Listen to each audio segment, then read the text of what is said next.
Welcome to BIV Today, the daily podcast from the newsroom of business in Vancouver. I'm Kirk LaPointe, publisher and editor-in-chief. Major League Baseball may be mired in labor negotiations, and who knows when they're going to end, but local relief is heading our way with the resumption of play by the Vancouver Canadians. Yes, the Canadians are back. Baseball's coming back to Vancouver after a detour last season into Oregon as the temporary home of the team. And of course, the year before, minor league baseball didn't really happen at all. It was scrubbed because of COVID. During their absence, minor league baseball also reorganized. And so when Vancouver gets the Canadians back next month, they're also going to get a much, much larger schedule of games, 132 of them now in the season, 66 of them at Nat Bailey Stadium. Such is the reward for a franchise that's identified as one of baseball's best minor league organizations, if not the best one at all. I want to get a great understanding of what it's been like to deal with this pandemic for this organization, the displacement, the uncertainty, the lack of a home crowd, the lack of revenue in its hometown. And I'm fortunate today to have as my guest Jake Kerr, one of the co-owners of the team, familiar to the business community as a longtime executive in the forestry sector. Good to see you. Nice to see you, Kirk. I've worn my uniform. I got my uniform with me today. I should have done the same. I'm betraying lack of impartiality on this one. I'm really happy to have Bob coming back. You've got to walk me through how crazy this has been, and how kind of draining it's been, taxing it's been, in order to do this. So let's start with when it became apparent a couple of years ago that you weren't going to have a team at all for the year. How do you react to that? Not terribly well. I mean, I'm feeling much better about baseball now because I'm highly confident we're going to start in mid-April as we're supposed to. But for the last couple of years, to be honest with you, we bought the team almost 15 years ago. And the first 13 years were, once we figured out what we were doing, were really a pleasure. We loved doing it, and the fans in Vancouver were terrific, and it's a great experience. The last couple of years, frankly, have been a major disappointment. 2 years ago, as you say, we didn't actually know until it happened that we weren't going to play, and it had really negative consequences financially, and we disappointed ourselves and the fans. Last year, we were very hopeful to play in Vancouver, and instead of that, we got, because of border issues, redirected to go play in Oregon. Now, you can imagine how interested the people in Portland are to the Vancouver Canadians. So I give a tremendous amount of respect and appreciation to our staff, Andy Dunn, our president, etc. They went down there with the skeleton staff and ran the season in Hillsboro, Oregon. Some friends of ours who on the Hillsboro team were willing to help share the facility, and the team played well. And from that standpoint, it was fine. From the standpoint of the ownership or the fans up here, it was a complete non-event. And you can imagine financially, again, it was a beating. So,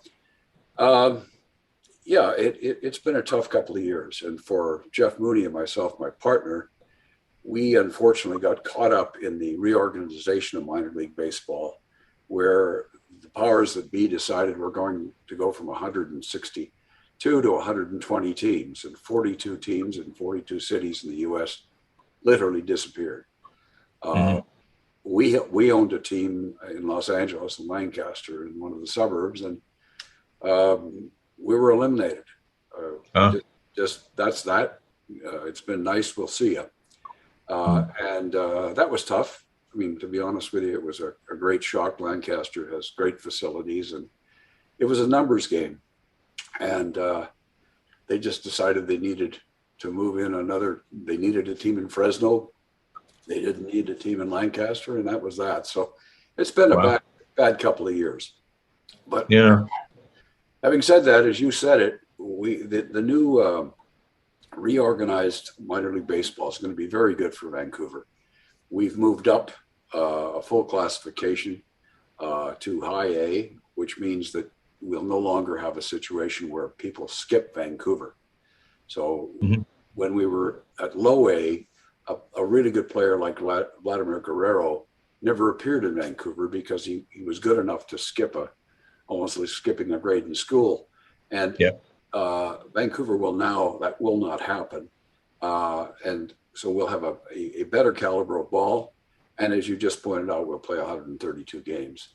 Now that's a mixed blessing in the sense that we've had a great problem for the last few years. When we were playing in Vancouver, we were sold out. And our Parks board used to call and say, well, we're getting people calling saying they can't get in. And we said, well, that's the price of actually doing something the public wants to see. But so we're going to have a lot more opportunities for people to come. The reaction's been very good. The only, if you live in Vancouver, you know yourself that April, May, the weather is questionable. And so we're going to have some issues. We're going to try a few different things. We're going to play more day games. And so far, we've been really surprised at our advanced sales are extremely good. And, well, people are eager to get the game back. I mean, that's the thing. And we haven't had an outdoor sport here for a couple of years now. For going on 3 years. Tell me a little bit about, though, when did you get any relief at all from the Canadian government, the British Columbia government, the city government on what probably was a pretty serious financial forfeiture with a lot of your facilities and things here? We didn't get any relief from any governments. That's just the way it is. The city of Vancouver was sympathetic, but a lease is a lease. And so we have had to deal with that. We did get assistance from the Toronto Blue Jays last year because if you think about it, it's their players that are our players. And so they helped out in Oregon, which certainly helped us. The previous year, no. I mean, there was no assistance by anyone to anyone. So it's been a bad couple of years. Having said that, I think that we really are looking forward to a comeback year this year. Was there any possibility that we weren't going to get baseball back at all? That the team? Yeah. There was a distinct possibility. The good news is Vancouver has been such a successful franchise the last 10 years that when they started analyzing, okay, who's in and who's out, Vancouver is the largest market in minor league baseball. Someday, probably not in my lifetime, but there will be Major League Baseball in Vancouver. And people have been kicking tires on that for many, many years. But they recognize that we were an important West Coast outpost. We also have made a long-term arrangement now for 10 years with the Blue Jays. So we're not going to have to go through this dance every couple of years where, well, I wonder who our affiliate will be. The people in Toronto have certainly figured out that it makes sense. It sounded like a lot of this was top down in terms of the way that it was handled. And I know that you've had apprehensions about things like AAA ball in this city because of the length of the schedule. Well, now you've got that lengthy schedule. Was there any possibility that it was going to be a AA or a AAA opportunity there? I think there'll be a AAA opportunity in the future. When exactly, I don't know. We had hesitation about the schedule, but no, you're right on the money. This is a top-down process, and we got to the point of being happy to be included rather than complaining about it. The other thing that's a fact of life is that as you watch baseball evolve, I mean, the major leagues are in a huge mess right now, which they will work their way out of, but it's going to change. There are a number of factors at play, one of which is professionalizing the mom and pop operations in minor league baseball. One of the reasons that they contracted was they have figured out they need to have better standards for training facilities, better standards in stadiums. So one of the other things that goes along with getting a 10-year contract is we have to make major improvements in Nat Bailey. They're not so much fan improvements, but they are everything from facilities for female coaches, female umpires, a lot of training type facilities. So there'll be a major construction project at Nat Bailey after this coming season, which will have some fan amenities to it, but is mainly to meet major league standards. And you're finding a lot of independent operators are deciding that maybe the price of the deal is too much. And so there have been a fair number of sales recently. Is it then becoming again the preserve of people who, like you and Jeff Mooney, have had really successful careers here, obviously some access to capital, and that you're now the kind of typical owner that's going to go forward with minor league ball?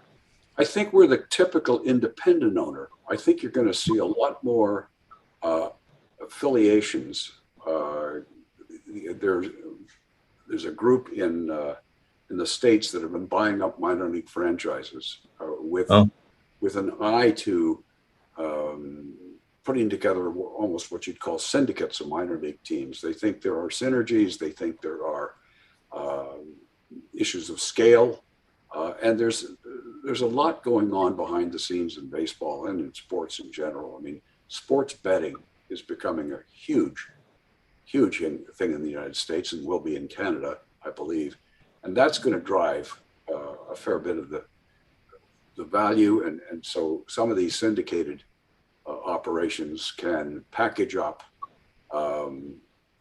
sports packages where, just as an example, some of these guys can go to the major leagues and say, all right, if you want to have a Saturday game nationwide on NBC, you're going to have to take 3 minor league games a week on your affiliates. And wow. Okay. We think about the Canadian example of TSN and Sportsnet. They have 5 or 6 channels on each of them. They need something to put on those channels. And I'm wondering about look, I mean, I hope that Major League Baseball settles its labor dispute here pretty soon. But if you get into April here, do the Canadians get themselves a Sportsnet appearance? Sorry, Canadians get what? Do they get a Sportsnet appearance? Do they get presence on it? Probably, yeah. I mean, I don't know if you realize, Kirk, but in the last year we played in Vancouver, it was the oddest thing. Rogers came to us and said, we'd like to, we had our games on Saturday nights on local TV. Yeah, on Shaw, I can say, on a cable channel. Yeah. On Shaw. And they broadcast them across the country. And I couldn't figure out why or who would be watching the Canadians. And it turns out the ratings in Ontario at 10 o'clock at night on Saturdays were very good, because the same guys that were in the bar watching the Blue Jays, when the game ended, there's still guys in the bar watching baseball, and they were watching the Canadians in Ontario. And it's like certain sports fans will watch just about anything. So if you think about the hockey games that are on TSN in the middle of the night with the Guelph Bulldogs versus the whoever's, people are watching. Strange, but they are. So, yeah, I think you're going to see a lot more network across the country. Good. Tell me a little bit about also how it is, because I know that you're changing the billeting program as well for these players when they come into town now, that they're going to be, I think you're going to have them housed at a UBC for the most part, aren't you?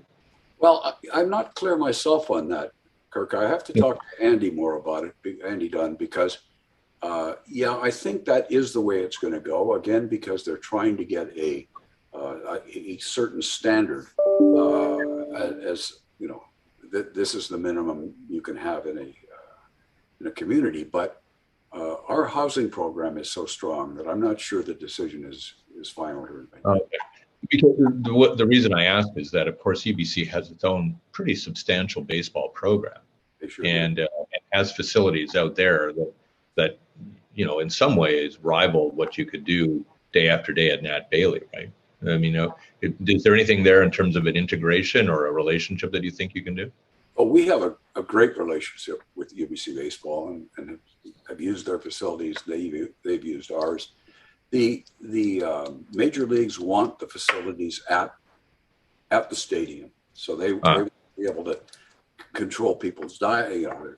We have dietitians now. We have all sorts of staff that are all going to be housed at the stadium. So yes, there are opportunities, particularly in the winter, to use the UBC facilities, but we're building everything at Nat Bailey.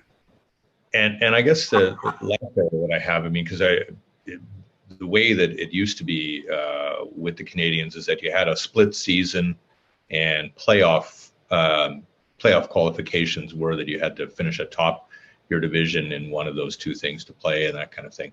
So now, do you have any sense of what the playoff format's going to be in this division? I suspect it's going to be there are going to be playoffs for sure, but I think it'll probably be something like either the top 4 out of the 6 teams qualify, or just the top 2. It was truncated last year because of COVID. They haven't announced yet exactly how it'll work, but the season will end later. So I think we mid-September, and there'll be a week of playoffs of some sort. We don't get October baseball. Is that what you're saying? We just, no, I hope. Yeah. Well, because as someone who coached softball, girls softball for all that time, these April games are going to be a real test of. They're going to be a test of the fan. I can put it that way. If in the evening, so bring some sweaters, as they say. Yeah. Oh yeah, for sure. Listen, great to talk to you, Jake. You look a lot happier than the last time I saw you. I am. To be honest with you, I'm really looking forward to the season. Touch wood. I really, like everyone else, hope the COVID thing is finally or at least manageable, because it's certainly messed up a lot of people's lives. And I am worried at times when I take a look at what kind of disruption it had on players' careers, their development. Losing a year, kind of having to play essentially on the road for an entire year, that kind of thing, and it may take some time to clear that all up, and there may be a lot of players who develop much later as a result. Yeah, it's a shame. I mean, people say the players are so well paid, and in some cases that's true, but they have very short careers. So losing 1 or 2 development years is a big deal, and hopefully we start making up. Yeah. Well, what's the date they're back? Is it something? 19th of April. Nice. Yeah. Well, good luck, and have a really prosperous and profound season. It's going to be great to have ball back. Great. We'll look forward to seeing you out there. Thanks, Kirk. All right. Thanks a lot, Jake. Jake Kerr, co-owner of the Vancouver Canadians. I'm Kirk LaPointe, publisher and editor-in-chief at VIV. Thanks a lot for watching.